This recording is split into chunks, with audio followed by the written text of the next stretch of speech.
सुना है रानी मैना, कल तुम्हारी शादी है, क्या हमको नहीं बुलाओगी अपनी शादी में? क्यों नहीं, आपको तो बिल्कुल बुलाऊंगी। मैं काम में कुछ ज़्यादा ही व्यस्त थी, इसीलिए आपको बुलाना याद नहीं रहा। आप भी ध्यान रखें, कल आपको मेरी शादी में ज़रूर आना है। रानो चिड़िया, मैंने सुना है जिस राजा तोता से तुम्हारी शादी होने वाली है वो तो बहुत ही अमीर लड़का है। तुमने सही सुना है, उनके पास बहुत सारे खाने के बाग हैं, कभी खाने की कमी नहीं होती।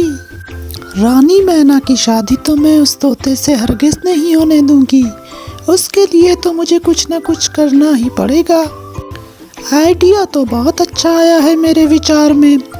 मैं कल उसको इस खड्डे में गिरा दूंगी, ना वो रहेगी ना उसकी शादी होगी, और फिर उस अमीर तोते से मैं खुद शादी कर लूंगी।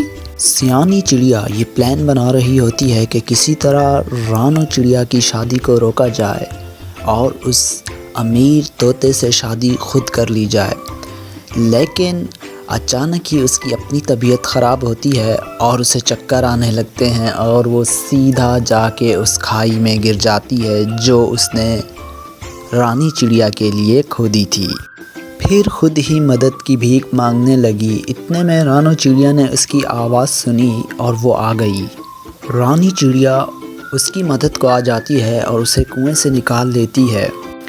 रानी चिड़िया, मुझे माफ़ कर दो, ये खड्डा तो मैंने तुम्हें गिराने के लिए खोदा था और ख़ुद ही जा गिरी। किसी ने सही कहा है, जो खड्डा हम दूसरों के लिए खोदते हैं खुद ही उसमें जाके गिरते हैं।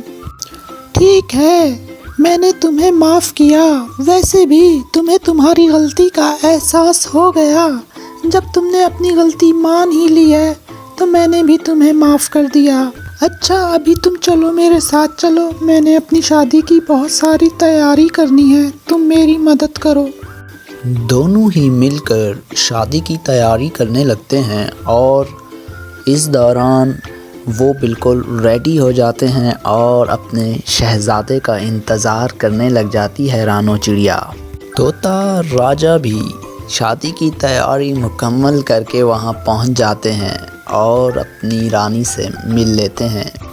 शादी होने के बाद सियानी चिड़िया ये मंज़र देखकर बहुत उदास हो जाती है, क्योंकि उस जंगल में उसे अकेला रहना पड़ जाएगा। मुझे माफ़ कर देना मेरी दोस्त, मैं हमेशा तुमसे जलती थी, लेकिन तुम शादी के बाद अब मुझसे ज़रूर मिलने आना।